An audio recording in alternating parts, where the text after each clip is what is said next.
Hari Om to all. I'm Chanel Hirilal, and it gives me great pleasure to welcome you all to the second day of the Ramayana lecture series by Sri M.K. Angajan ji.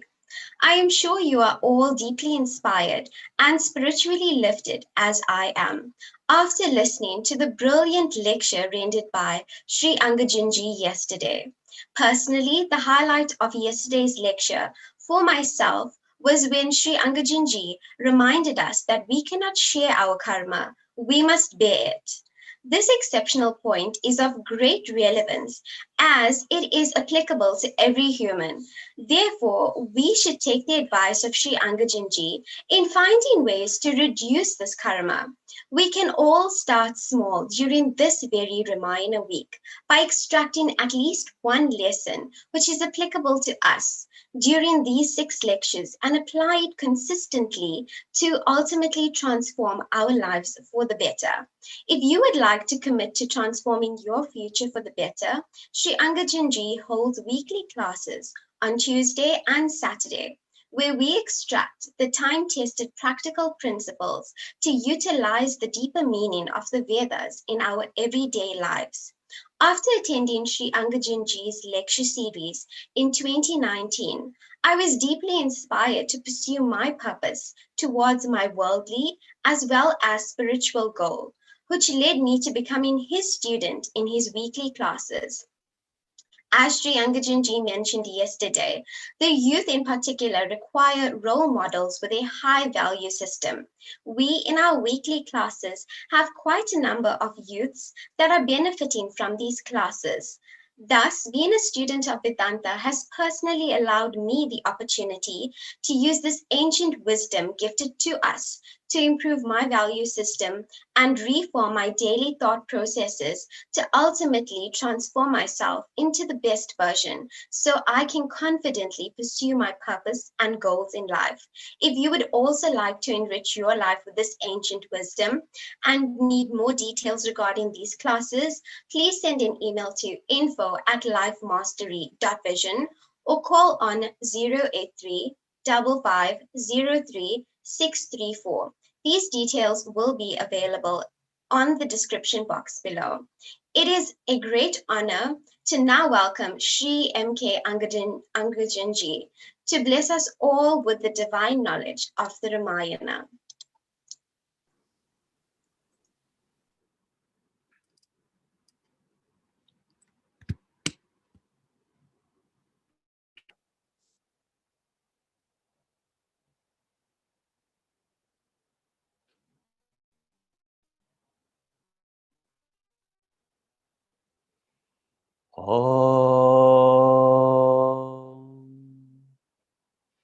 Om Sahana Vavatu Sahanau Bhunaktu Sahaviryam Karavavahai Tejasvinavadhitamastuma Vidvishavahai.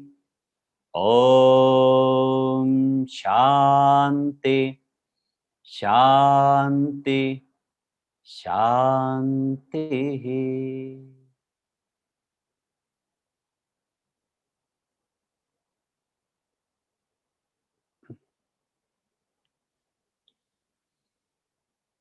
Welcome back to our second day of the discourse on the topic, the vision of Ramayana.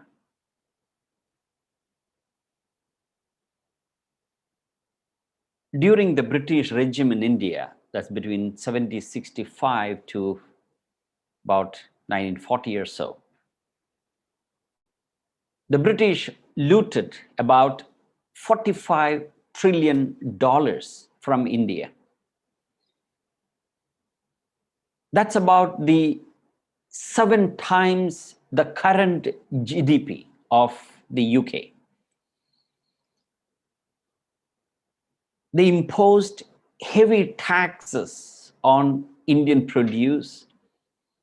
They stole Indian goods and exported around the world and made over 100% profit on those. When British arrived India, the Indian economy, India shared about 23% of the world economy. And when British left India, that was reduced to a mere 4%. British induced famine. Nearly 29 million people died due to British induced famine. And when the Indian authorities informed the Prime Minister of Britain, Winston Churchill, what was happening in India, he said, the beastly people with beastly religion, they multiply like rabbits. That was his remark about the Indian famine. And of course, it's historically known fact, about 4 million people died during the Bengal famine alone. Now you might wonder, what is the relevance of all this during the study of Ramayana? Why I'm bringing about this stats is that spirituality was at the core of every aspect of India. Spirituality was at the core of politics. Spirituality, the Vedantic knowledge, was at the core of economics. Vedanta was at the core of education. Spirituality was at the core of medicine, marriage, child breeding and child rearing. Nothing in India was without spirituality and Vedanta. Because they kept the knowledge of Vedanta, the spirituality, at the core of every aspect of India, be it economics, politics, education, you name it. India had achieved such incredible growth in every sense of the term. I'm not only talking about money, finance, economics, whether it is health, education, every aspect of Indian life and culture was imbued with spirituality and religion, the essence of Vedanta. When the essence of spirituality was lost, when Indians begin to deviate from the very essence of our culture, spirituality, Vedanta, that is when the deterioration began to take place. In the context, I like to quote what Lord Macaulay said in his address during 2nd February 1835. I quote, this is in the public domain. I have traveled across the length and breadth of India, and I have not seen one person who is a beggar, who is a thief. Such wealth I have seen in this country, such high moral values, people of such high caliber, that I do not think we would ever conquer this country unless we break the very backbone of this nation, which is her spiritual and cultural heritage. Therefore, I propose that we replace her old and ancient educational system and her culture. For if the Indians think that all that foreign and English is good and greater than their own, they will lose their self-esteem, their native culture, and they will become what we want them, a truly dominated nation. I unquote. Lord Macaulay addressed to the British Parliament on 2nd February 1835. Now, did they achieve their vision? You know the effect. Ladies and gentlemen, the reason, as I said, I bring your attention to this stats is because the relevance, the importance, the crucial aspect of our culture and religion is this knowledge of Vedanta, which is described, enunciated, expounded through Mahabharata, Ramayana, and many other scriptures. When we begin to deviate from that, we lost everything. Not only our freedom. Yesterday, we spoke about the birth of 4 princes of Dasharatha: Rama, Bharata, Lakshmana, and Shatrughna. And these 4 princes were sent to Gurukulam under the tutelage of sage Vasishta. And those days, ancient times, what did they teach? They did not simply teach the conventional information, physics, chemistry, mathematics, biology, zoology, etc. They understood that there is a difference between well-educated mind and well-informed mind. You got to understand the distinction between well-educated mind and well-informed mind. Today's educational system hardly focus upon true education. Today's educational system produces millions of youth out of the universities across the world, well-informed mind, not necessarily well-educated mind. The real education is when we direct the children's attention to their own inner self. In fact, the word education, the very word education itself, the word education is derived from its 2 Latin terms. They are ex and ducere. The word ex here means out. Any word prefixed by the word ex means out. Like ex-husband or ex-wife, meaning out of the relationship. The flight, ex your city, which means flying out of the city. The word ducere means to draw, to bring out. Therefore, the word education really means to draw out from within. That is not being followed. Today, we don't necessarily have well-educated mind, despite going through 15 to 17 years of so-called academic education. They come out of the university as well-informed mind. That's about it. Whereas in ancient times, the focus was on well-education, not necessarily well-information or well-informed. So that is the relevance of Gurukul, that these 4 princes were sent to Gurukul under Vasishta. And what did Vasishta teach them? I spoke about the art of archery, trained them to focus apart from using that for warfare. And the second thing that they taught was Atma Vidya, that is the knowledge of the self, knowledge of oneself. The most important knowledge that you got to know is knowing your own self.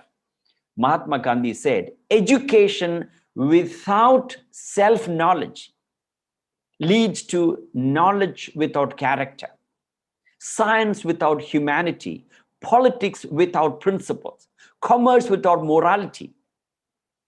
It goes on. It's popularly known as the 7 deadly sins that Mahatma Gandhi espoused. The real education is when one is able to manage oneself so that they are able to face any challenges of the world squarely. But that is being ignored.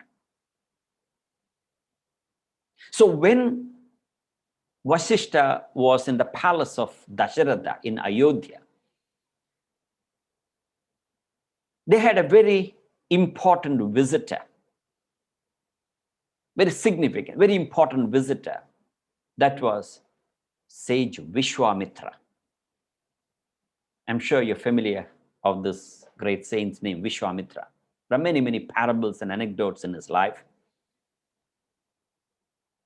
Vishwamitra, one of the Brahma Rishis, what was his intention of visiting the palace, meeting Dasharatha in Ayodhya? Vishwamitra came to Dasharatha and said, please send your son Rama and Lakshmana. I've got a problem to face. That is, when Vishwamitra was performing Havan, fire worship, the Rakshasas, Tataka, Subahu, and Marija, 3 demons, dreaded demons, they would come and disturb his yajna. They would come and throw filth, dirt into the yajna, the firewood, the yajna kund. They would go and dump the carcass of animals, bones of animals, etc. All kinds of filth they would put, and they would disturb his yajna, his yaga. That's what they used to do. So they're so powerful, only Rama and Lakshmana can really conquer them.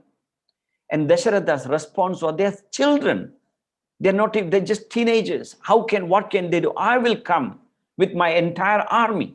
Dasharatha said, I will come with my whole army and deal with the Rakshasas, Tataka, Subahu, and Marija. Vishwamitra said, you're wasting your time. You can't handle them. They're too powerful. They're too powerful. Will you send Rama and Lakshmana or not? I'm interested in your answer, yes or no. It was very clear. Dasharatha was in a dilemma, dharma sangat, as they say, whether to, if you send Rama and Lakshmana, they have to face a dreaded demon. They may not come back.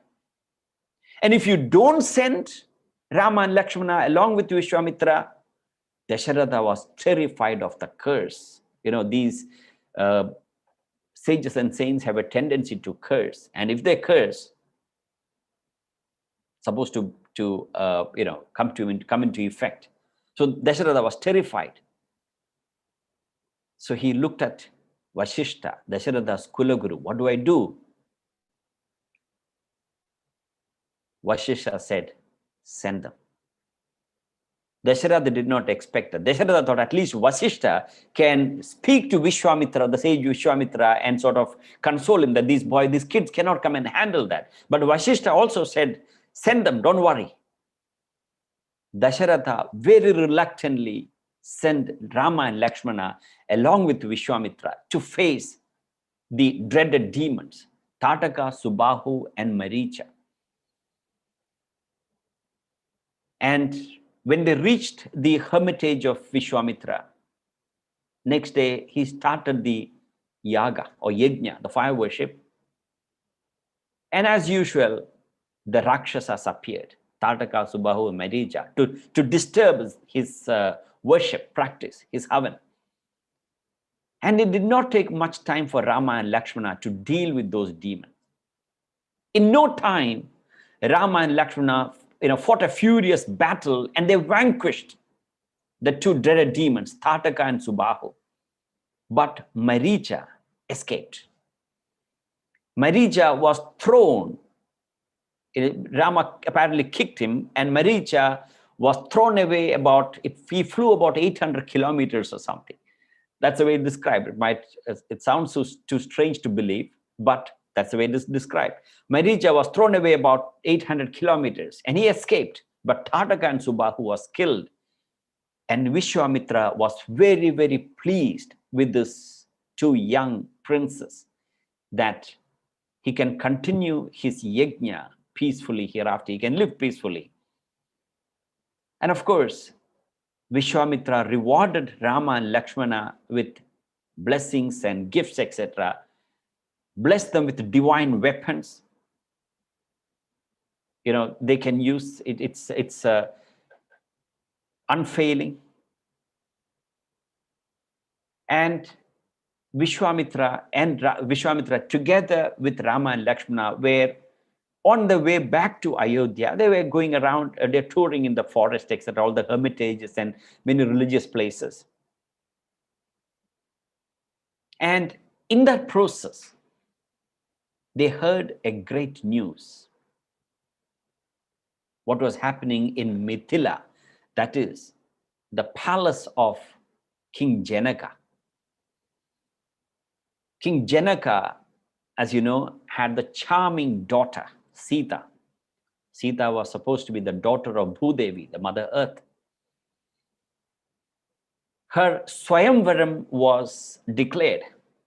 So Vishwamitra, Rama and Lakshmana heard the news, and they also made their way into Mithila to participate in Swayamvaram. Swayamvaram means, let me explain to you what it is. Those days in royalty, the princess chose her bridegroom. So how it worked is that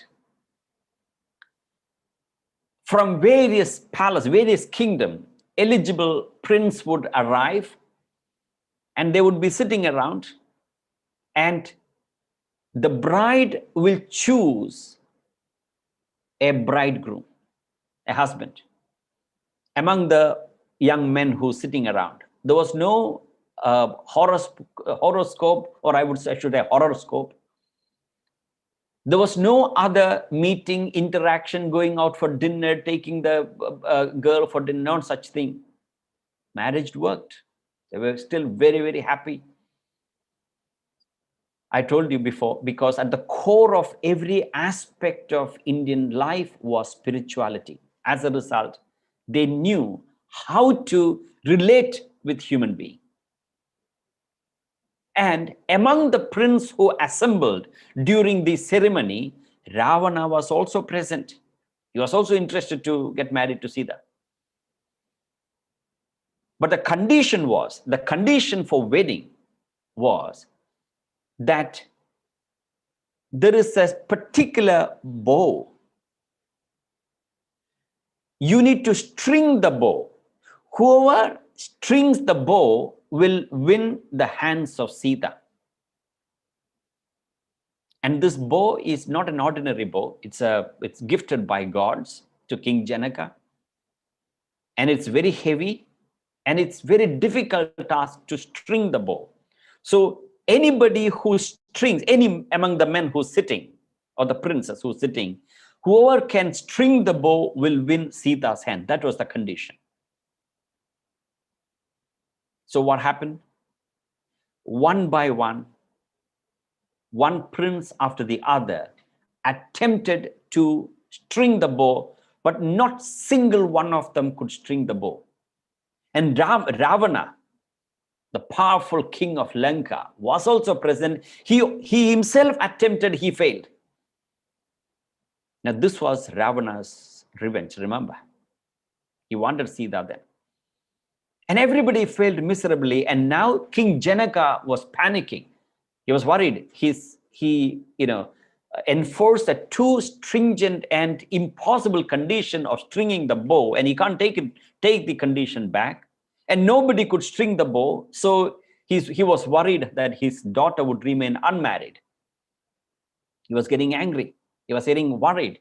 So Janaka stood up and said, "There isn't anybody here man enough to string the bow. How terrible it is. There's nobody has backbone like a man." He was hurling such insulting remarks at the kings or the princes who were present. When Janaka said that, Lakshmana and Rama was also sitting. Lakshmana was a bit of, he's got a little bit of short fuse.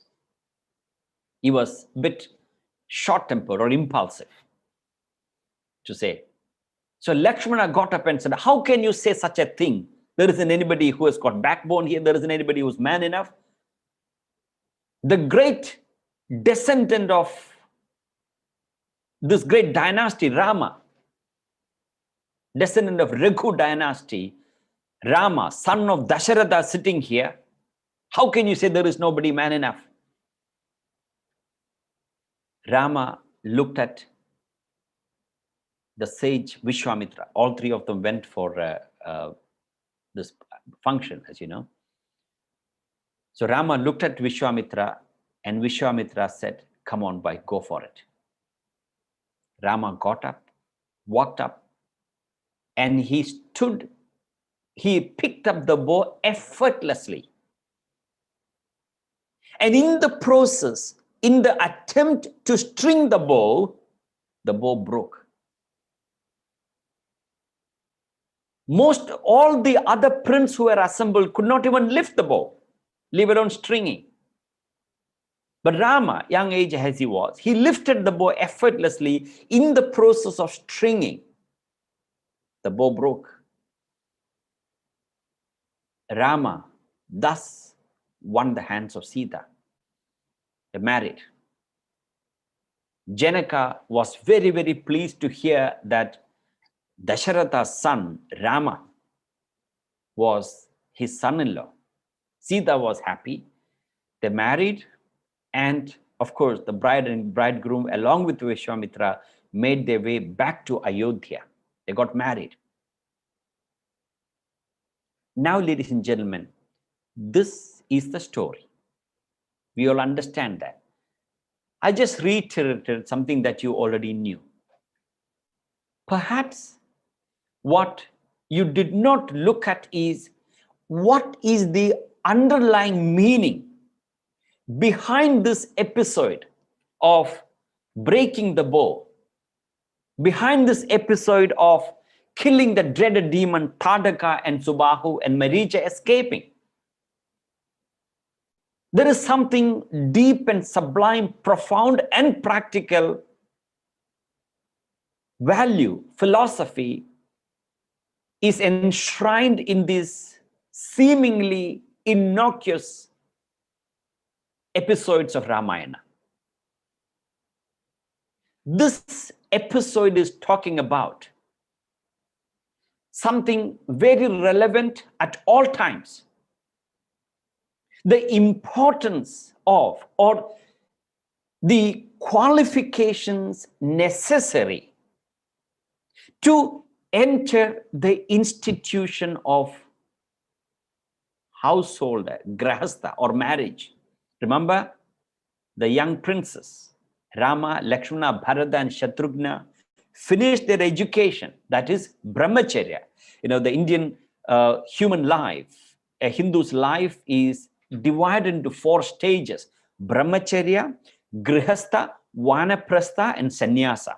Brahmacharya is the life of a celibate, a youth, until the age of about 17 or 18 or 18 or 20. That is brahmacharya. The child learns the fundamental values and disciplines necessary. And having gained that knowledge, and in that time, they were taught Vedic mantras and some of the very important principles of life, how to control their mind, how to maintain the discipline and everything. And then they enter into the next stage of life, that is grihastha, life of a householder, get married. And between the ages of about 20 to 50 years, about 30 years of their life, they live the life of a householder, living the material life, of course, imbued with deep spiritual values. And in that life, they exhaust their strong, powerful passions and desires. Their personality gets purified. They develop the spirit of detachment or vairagya, and they are qualified to enter into the next stage of life, that is vanaprastha. That is the life of a recluse, that is partial retirement. And then, of course, final stage is sannyasa, total detachment, you become a sadhu. These are the 4 stages. So from from Brahmacharya to grahastha, the second stage, is the most important stage, the most challenging stage of a human life is the life of married person. That is where you have a huge opportunity not only to purify your personality, to learn, to enjoy, and of course, exhaust all the desires and purify one's own personality. It's a very important stage of life. At the same time, it is a very difficult stage of life. It requires a lot of qualification. Today, as I mentioned to you yesterday, a lot of young couple enter into the life of a householder, get into the institution of marriage without learning anything, without, today there is so much time, effort, and money spent on preparation for wedding, hardly any preparation for marriage. Wedding lasts one day, some cases a few days, because some family have the celebration starting few days before the day of the wedding. Yet it's only few days or one day. Wedding lasts one day, marriage lasts a lifetime. And yet there is hardly any effort in educating the young couple who's entering in the institution of marriage as to what to do, what is marriage life is all about. That's why one of the courses that the Life Mastery Foundation offers, especially to the young couple who's entering the institution of marriage, we offer a one-day course, 8 hours course on preparation for marriage, preliminary preparation. They need to understand the basic psychology, basic mindset. There are many other passions and emotions that one need to handle. So we offer that course, a premarital preparation course. That's exactly what the parable is trying to convey. How do you prepare for the life of marriage? It is not as easy as we think it is. Most couple who's entering in the institution of marriage, they cannot see beyond their nose. They have a very rosy notion about marriage. Of course, marriage is a wonderful institution, a great institution. If you don't become a philosopher, you will definitely become a philosopher if you get married, no doubt. Once a young boy went up to Socrates, the great Greek philosopher, and asked this question: "Sir, I'm a bit confused about marriage. What's your suggestion? Should I get married? What's your thought?" Socrates said, "Son, by all means get married.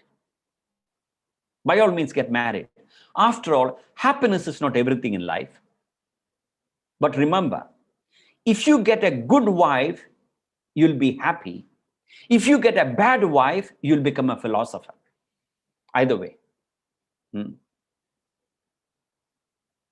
Education, preparation for marriage. So this parable is trying. So what is the qualification necessary? Number one,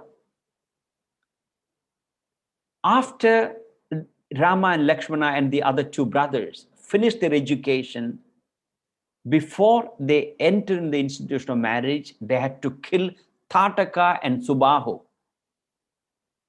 And number two, they have to break the bow and arrow. Now you got to understand, what does it mean?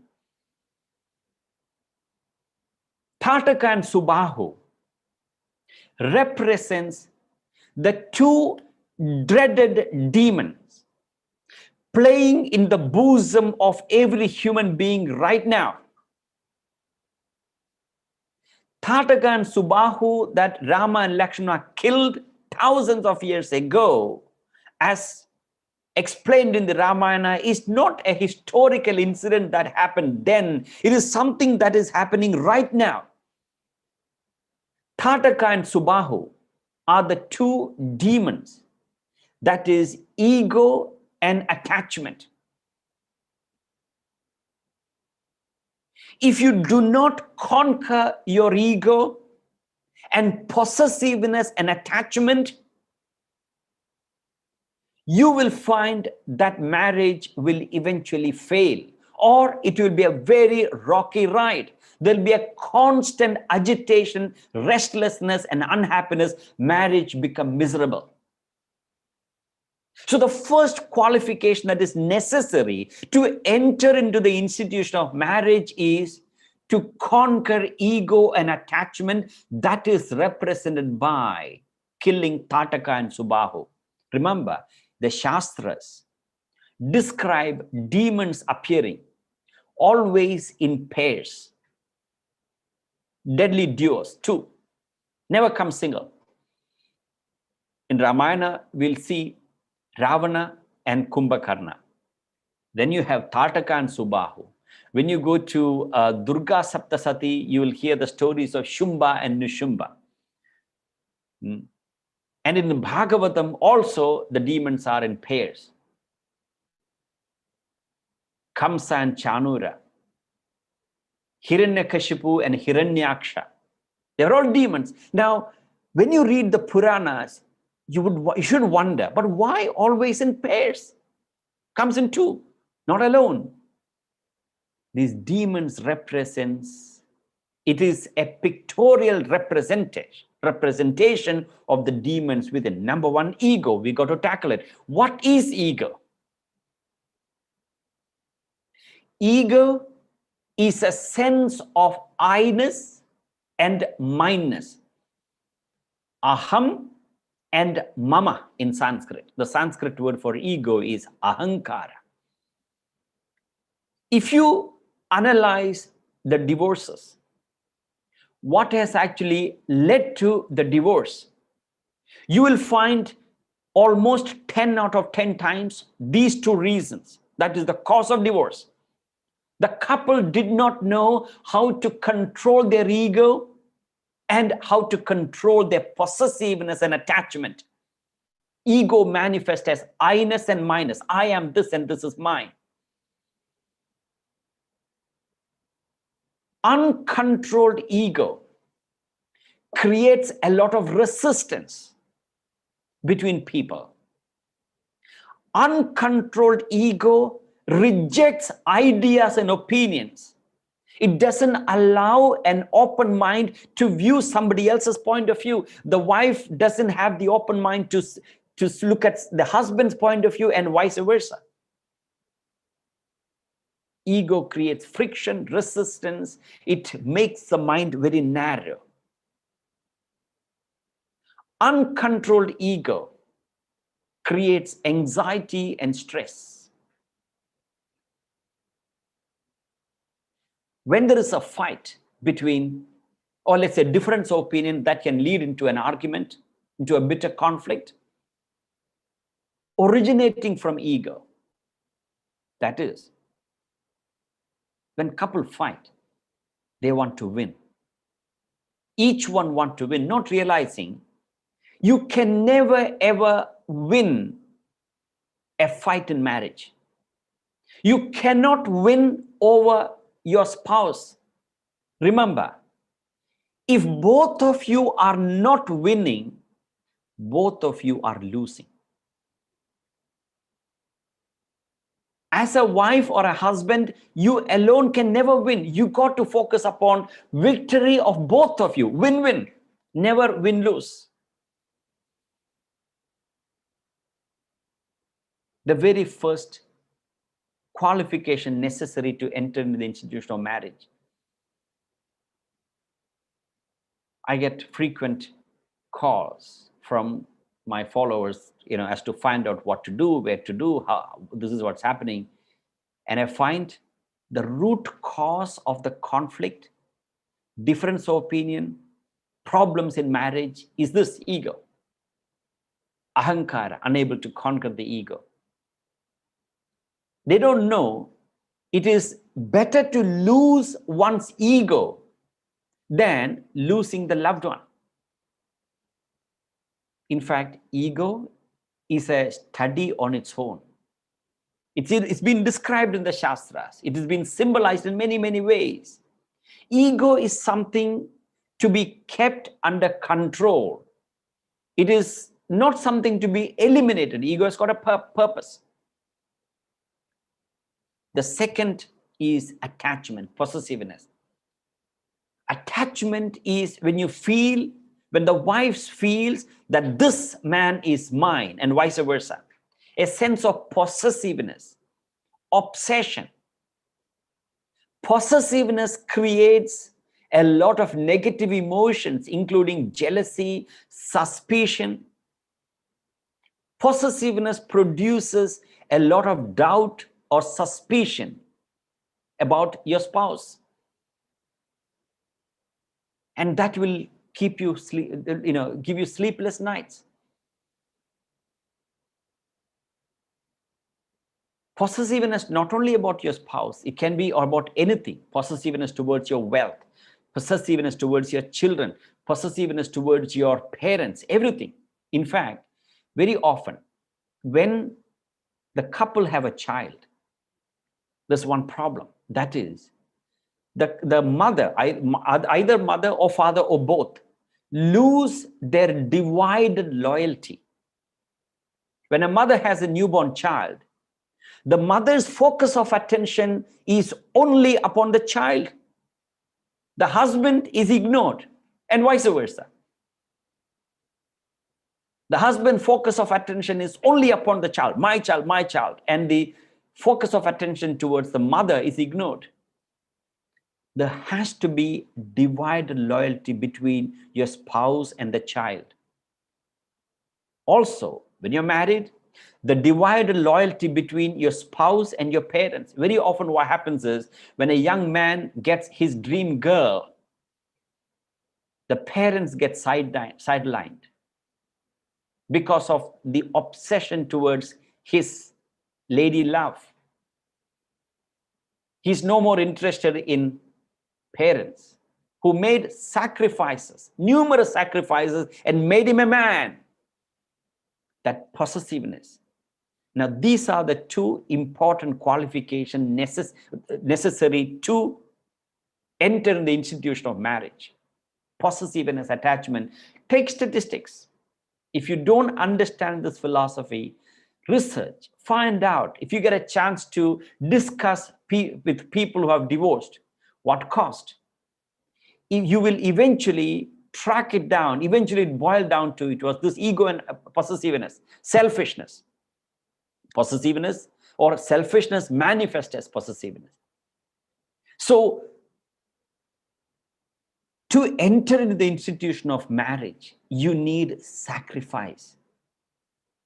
Today, when couples say they are in love, it's hardly any love, it is infatuation. They say, I love you because I need you. That is infatuation. Whereas sacrifice says, I need you because I love you. Examine. If you have difficulty in your relationship, no matter how young or old you are, it is only because of this ego and attachment. The second important qualification necessary to enter into the institution of marriage is you got to break the bow. Now, what does the bow symbolizes? The bow, it's very symbolic.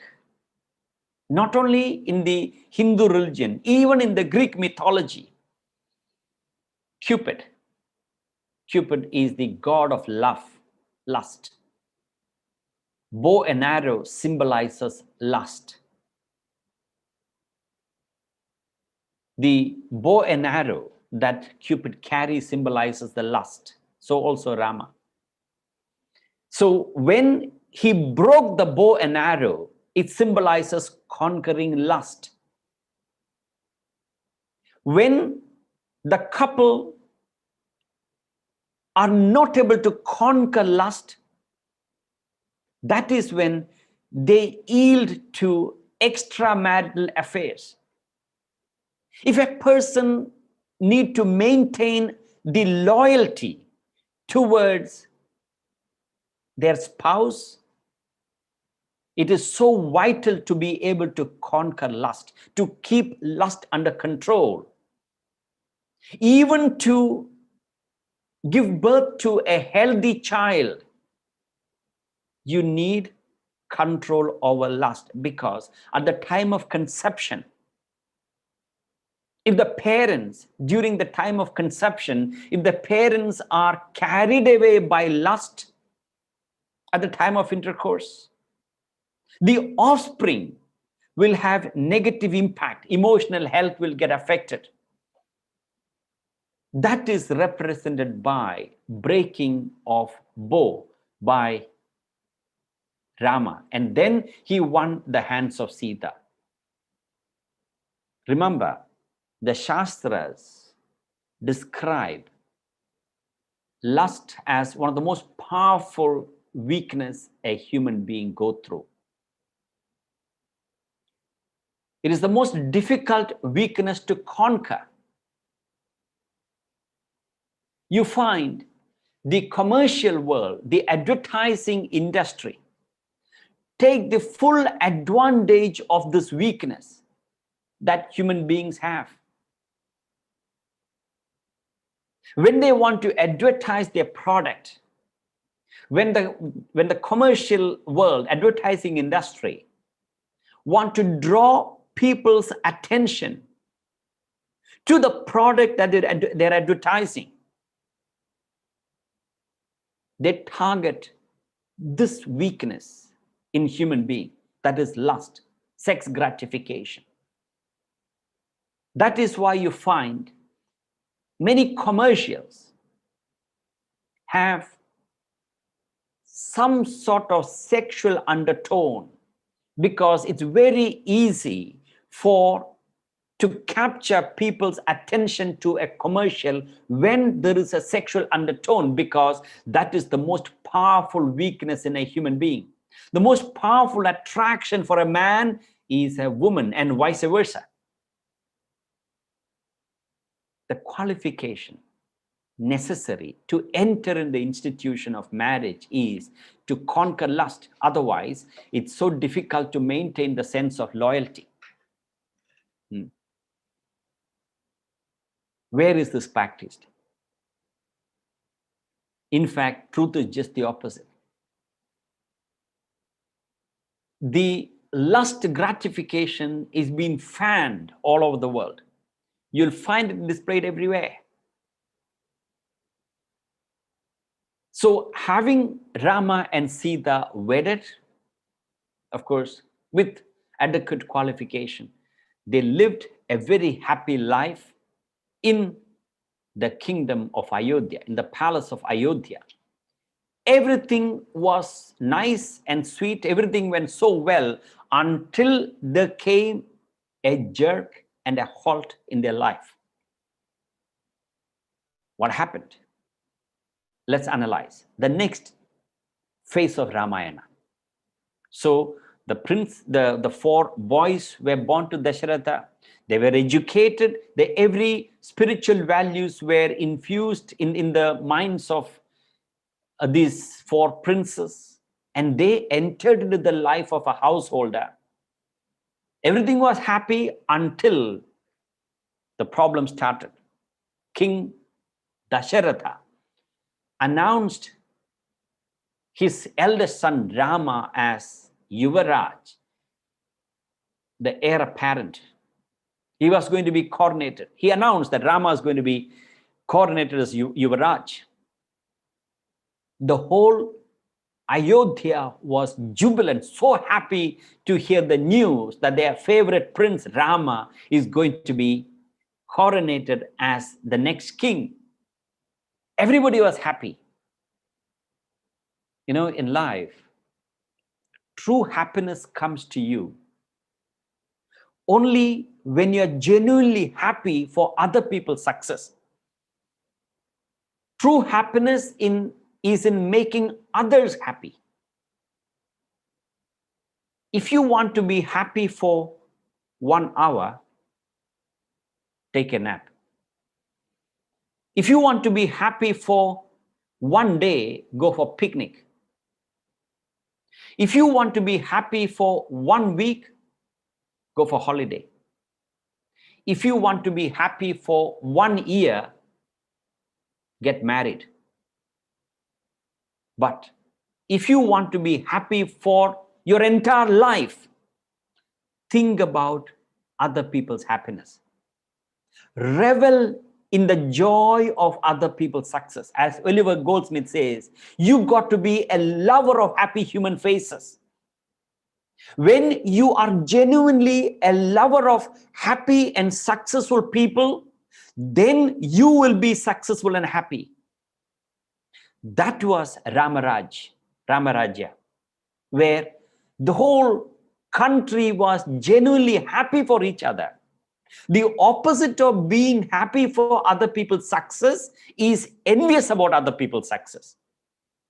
Many people overtly, externally, if somebody announces a success, a news of some advancement, development, or success or whatever, some people might overtly say, congratulations, well done, etc. Internally, they're boiling with envy. Envy is a feeling of discontentment at somebody else's success. Envy is when you're discontent, when you're discontented, when you're unhappy in somebody else's success. This is what they call as crab mentality. I'm sure you've heard of crab mentality. If you did not, let me tell you the crab mentality story. There was a man, an Indian, exporting crabs, live crabs, to different parts of the world. That was his business. And he's been doing it for I don't know how many years. But there was something very strange. He used to export live crabs in an open basket. He never used to seal the basket. Open basket. So once, one recipient of his crabs called and said, hey, listen, how's that you fellows exporting crabs in an open basket? Don't the crabs jump off? How come how are you sending the crabs in an open basket? Then this businessman, this exporter said, no, Indian crabs never jump off. Then the person asked, how come? How come the Indian crabs don't jump off? Then he said, Indian crabs also has got the Indian mentality. And the man asked, what do you mean? And he said, when one crab tried to climb up, all the other crabs pull him down, no crab jumps out.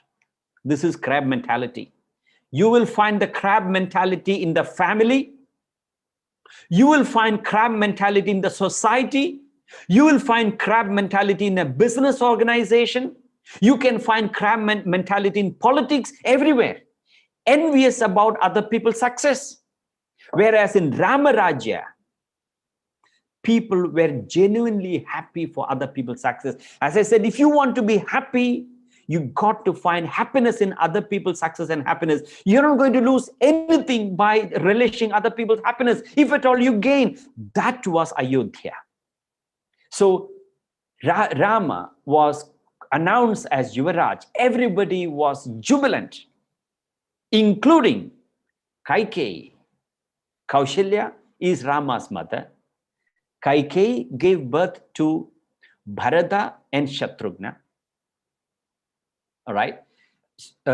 Kaikeyi gave birth to Bharata and Lakshmana, and of course Shatrughna with Sumitra. All right. The 4 boys. Now, Bharata was Kaikeyi's son, right? But Kaikeyi was also so happy that Kaushalya's son Rama is going to be coronated, because those mothers, the 3 queens, never ever discriminated these 4 sons as Kaushalya's sons or Sumitra's son, etc. All of them considered themselves as mothers to the 4 children. That was the kind of family. Now, even now, in many families in India, you know, the children of 2 brothers or children of a brother and sister, they still consider as our children. They never discriminate. This was the joint family system in India. And where is that and where is now? And people lived in a joint family system so happily because they were genuinely, mutually happy for each other. Today, we have nuclear family. The young couple got married. They move into a new hi-fi, plush apartment in a expensive high-end suburb. They live in an apartment. They're constantly fighting. There is no happiness in nuclear family. Those days, because they focused always upon somebody else's happiness, even in a large family where there are 10, 15, 20, 30, 40 people living together in a big house, there was so much of joy because the focus was always upon other people's happiness. So Kaikeyi, Bharata's mother, was also so happy. They were all excited. And Manthara, that is Kaikeyi's maid, saw Kaikeyi is also reveling, joyous about her son Rama is going to be coronated. And how did Kaikeyi react? So I beg your pardon. How did Manthara, the maid, react? Manthara asked Kaikeyi, "What are you reveling? What are you happy about?" "Of course, why not? My son Rama is going to be coronated as the king. That's why I'm celebrating." "Whose son?" "My son Rama." "Your son is Bharata's. Your son is Bharata. Rama is Kaushalya's son." The first salvo was sent. The first drop of poison was fed into Kaikeyi's mind. She rejected it, but Manthara was persistent. Eventually, Kaikeyi rejected it first, and when Manthara insisted, she suspected it, and eventually suspicion made into a confirmation. The division, discrimination started within the family. That is, my son versus Kaushalya's son. Manthara said, "Your son Bharata will be an ordinary person. Kaushalya's son Rama will be the king. Your son will be an ordinary citizen." Manthara poisoned Kaikeyi's mind. And Kaikeyi asked, "So what do I do?" Manthara reminded Kaikeyi a boon that Dasharatha offered. Many years ago, when Dasharatha was fighting a dreaded demon called Sambasura, a demon. It was a furious battle, all right? And Sambasura almost defeated and killed Janaka, but Kaikeyi came to Dasharatha. Kaikeyi came to Dasharatha's rescue. And Kaikeyi drove the chariot away from the battlefield and eventually saved Dasharatha's life.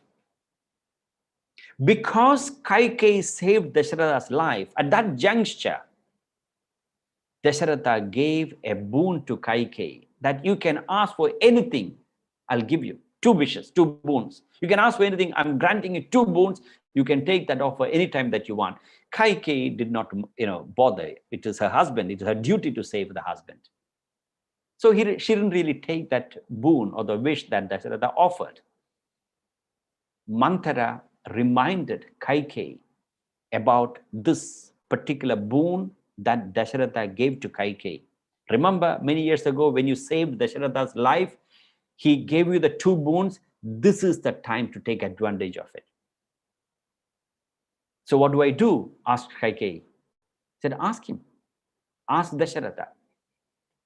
All right. So what happened was, when everybody was celebrating, the whole kingdom, Bharata, Lakshmana, Shatrughna, and the 2 mothers except Kaikeyi, everybody was celebrating, but Kaikeyi was sulking. She was sitting in Shokagraha. Those days in the palaces have had something called Shokagraha. Shokagraha means when you are stressed, when you're depressed, you lock yourself in that room. You meditate, you contemplate, and get the anxiety and depression out of your system. And then you come out. In fact, every household today should have a Shokagraha. You need to have a room where if you are stressed, go in, sit, meditate, contemplate, get the anxiety and stress out of your system, and then you come out. If you don't, what happens is, remember, stress is infectious. Anxiety and depression is highly contagious.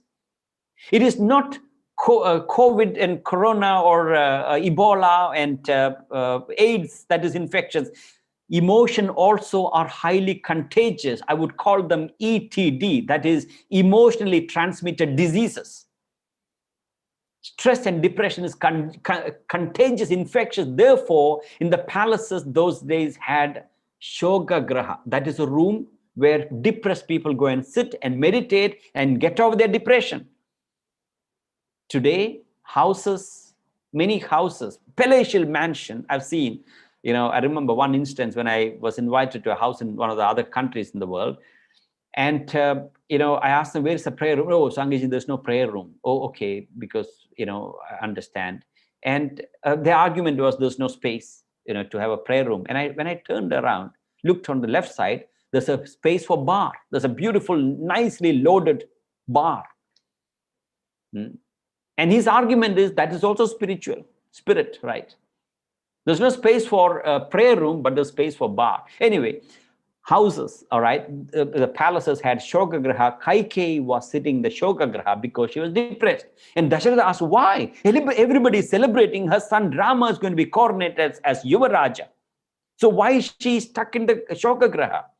And Dasharatha rushed to Shogagraha and asked his queen, what happened, darling? What happened? And Kaikeyi sulked and she said, you can't help it. No, tell me what happened. I can help you. You are my favorite. I can help you. Tell me what happened.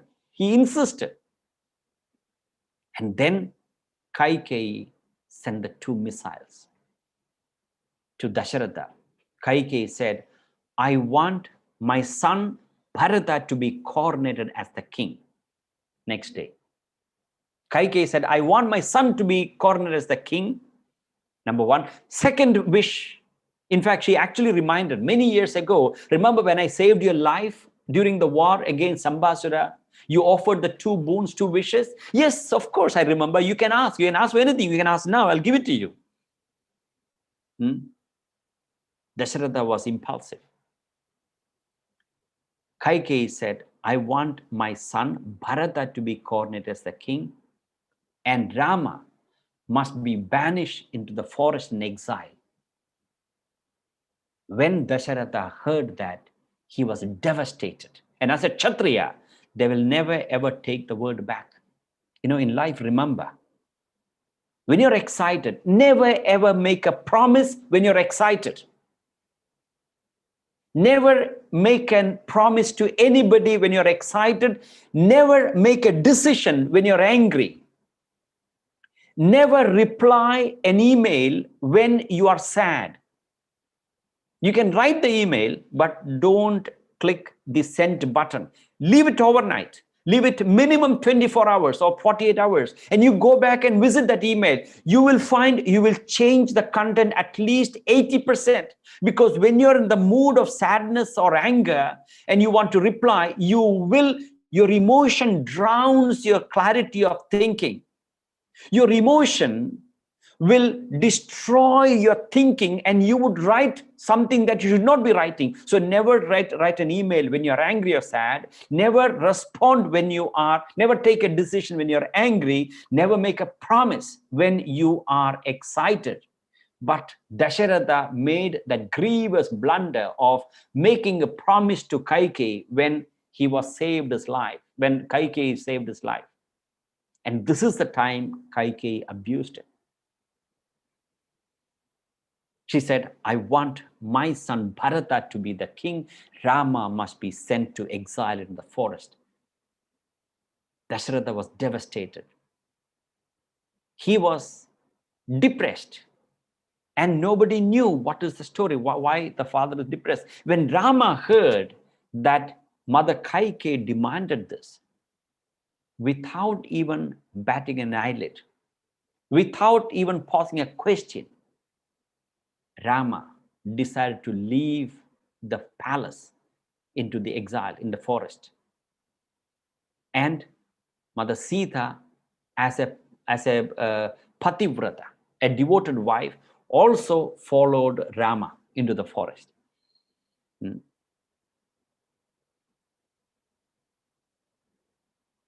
When I was speaking on Ramayana in the US sometime, Somebody asked this question, why did Sita had to leave along with Rama? She could have stayed in Ayodhya.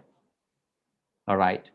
But remember, my response to the questioner was, imagine if Sita stayed back. She had 3 mother-in-laws. She had to manage 3 mother-in-laws in the palace. Forest would have been a better choice in any way. Any lady would have chosen that. Doesn't take Sita, doesn't it? Because to manage 3 mother-in-laws in the palace. Anyway, that apart, Sita together with Rama left the palace, and Lakshmana also accompanied Rama and Sita to assist his older brother and his mother Sita. Now, this is the story. Now, what we need to understand, ladies and gentlemen, is that Manthara. Now, this character called Manthara is not a character in Ramayana. Now, the Mantharas are everywhere in the society. Mantras can be in your family. Mantras can be in your business, in the society, in the organization, everywhere. Mantra represents those clever people who can manipulate emotional or egocentric people. You know, human beings can be classified into 3 categories. A broad classification. Human beings can be classified into 3 categories. They are rational people, the best. Rational people are those who respond to the situation. They do not react. They respond based on reason and logic. Then you have the emotional people. Then you have the egoistic people. All right. There are people who are ego-oriented. Then there are people who are emotional. The emotional people are those who think with their emotion. You can use your emotion to think, but never ever make the mistake of thinking with your emotion. Emotions are a very important tool, especially positive emotion. When you have control over the emotion, emotion can be a powerful tool. But if you don't have control over the emotion, what happens is people think with their emotion. That's exactly what happened to Kaikeyi. The problems in Ramayana started there. Thank God, Kaikeyi asked the boon, we have Ramayana to study, so that we receive these values. So 3 types of people: rational people, emotional people, and egoistic people. Emotional people and the egoistic people can be easily manipulated by the clever people in the society. If you are an emotional person, if you are an egoistic person, rest assured, you will be manipulated by the other people. It's very easy to manipulate egoistic people. In fact, Ravana was manipulated because he was very arrogant. There are many other characters in Mahabharata and Ramayana being manipulated by the clever people. Manthara is that clever. She's clever, she's not wise. There is a difference between a wise person and a clever person. A clever person is one who creates problems for the other people for one's own personal benefit. Whereas a wise person thinks in terms, wise person is also very intelligent, very sharp, very, very clever, but he thinks in terms of the welfare of everybody. Manthara was that clever person who always manipulated the emotional and egoist people. Kaikeyi was that emotional person, and Manthara took advantage of it. She manipulated her. So examine, are you an emotional or an egoistic person? Now, people with ego, it's very easy to manipulate egoistic people. You talk highly about them, you flatter them, you praise them to the sky, they fall flat. I don't recommend you take advantage of it, but I'm just saying how egoistic, a lot of people say that egoistic people are very difficult people to deal with. They are the easiest people in the world to deal with, provided you know how to tap the other person's ego. So also emotional people. You kindle that person's emotion, especially negative emotion. Like in this case, Manthara kindled Kaikeyi's envy. While she was celebrating Rama's coronation, what did Manthara do? He incited her envy towards Kaushalya and Rama. Problem started, and she herself suffered. Envious people, they make the other people suffer. In the process, they themselves suffer. That is what Ramayana is trying to convey. Mind, an emotional mind can be easily conditioned. An emotional mind can be easily biased and prejudiced by somebody else. And they act on emotion. It's not only Ramayana. Shakespeare, some of Shakespeare's works, you'll see how some of the characters are easily poisoned by the clever strategists. So introspect. You cannot afford to be an emotional person. You will be manipulated and you'll be stressed and depressed. Emotional people, they react with emotion. And in the process of reacting with emotion, and they create problem for everybody else. Kaikeyi, Manthara incited the selfishness in Kaikeyi and made her an opportunist to allow, asking her to demand that boon. Envy, as I said, envy and jealousy are two powerful emotions. William Shakespeare says in his play Othello about jealousy, "Beware, my lord, of jealousy. It is the green-eyed monster." He says jealousy is like a monster with green eyes. Envy and jealousy, we use that expression, don't we? Green with jealousy or green with envy.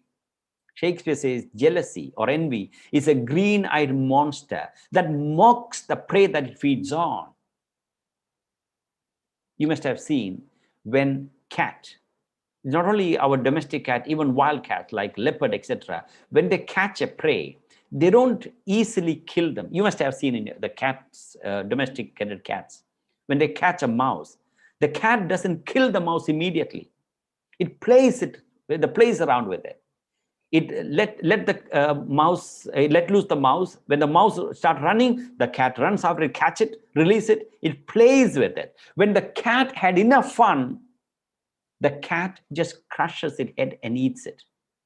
The cat entertains the prey and kills it. Before killing it, it entertains it. That is what jealousy does. That is what envy does to us. That's what William Shakespeare says.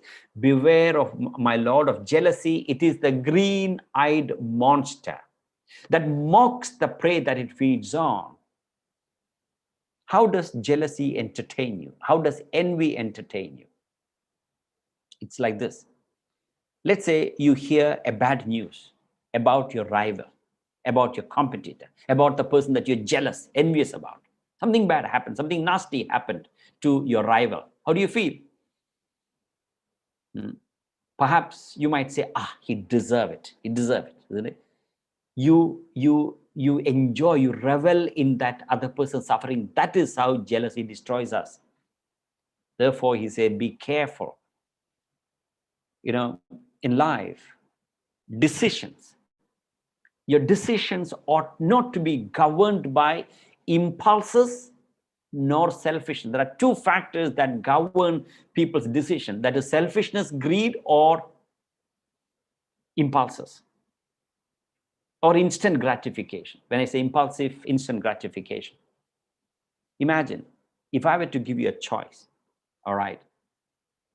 The choice that I have is, on my left hand, I have a statue of Rama, Lord Rama. On my right hand, I have a statue of Ravana. And I ask you to make a choice between Ram and Ravana. What will you choose? Perhaps I've guessed it. Most of you would say Ram, obviously Lord Ram. Now, if I were to tell you that the statue of Ram is made of wood, the statue of Ravana is made of solid gold, now what would you choose? You will scratch your head. Oh, I already made the commitment. Most people will change their decision to Ravana. This is the way people make decisions in this world. So long as their decisions are, in their interest, they compromise the ethics and morality and values, etc. So Kaikeyi, She knew that there will be disaster in the family if she demands that her son Bharata is to be coronated as the king. But despite she knowing that she cannot ask that boon of asking Rama to go into exile, there will be problem.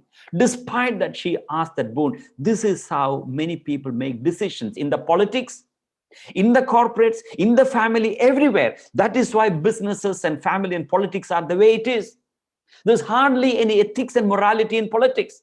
As I mentioned to you right in the beginning, in India was the richest country in the world. Only about 300 years ago. How did India acquire all this wealth?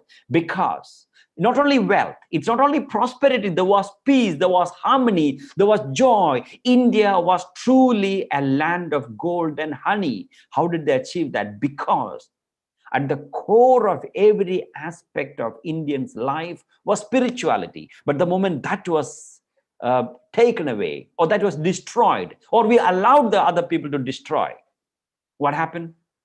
There is conflict, all kinds of challenges. Even now, among the countries, India has the lowest divorce rates in the world, because still in marriage, there's a lot of, to a large extent, these values and principles are enshrined. But when decisions are made based on selfishness and instant gratification, there will be problem. You tend to compromise your morality and ethics and fundamental spiritual values. Kaikeyi compromised those fundamental spiritual values and sacrifices and demanded her husband, Dasharatha, that boon. And when Rama heard that his mother Kaikeyi demanded, he insisted that he will leave the palace and go into exile. And his consort Sita and Lakshmana accompanied him. And when Rama and Sita left Ayodhya, they took whole Ayodhya with them. The rest of the entire Ramayana talks about what happens in the forest. Nothing about what happens in the palace. So tomorrow we will see what happens in the forest while they were in exile. We'll continue our discussion tomorrow. Thank you very much. Namaskar and my salutation to all of you. We'll see you tomorrow.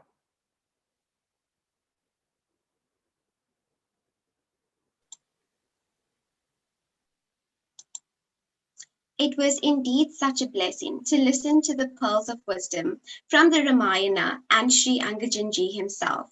If you are just as enthralled as I am, then you certainly need to look into the phenomenal literature in the form of CDs and DVDs by Sri Angajan ji, with over 19 phenomenal choices of audiobooks and 9 exceptional DVDs highlighting critical topics like emotional mastery and depth. There is something for everyone. A great starting point will be looking at the book From God to Godhead, which highlights the meaning and purpose of Hindu gods, rituals, and festivals, which is applicable to us all. I kindly request to you all to please show your support by subscribing to Sri Angajan ji's YouTube channel, if you have not already done so. I would like to thank each and every one of you for taking the time out to receive this knowledge. We sincerely hope you can join us again tomorrow. Hari Om.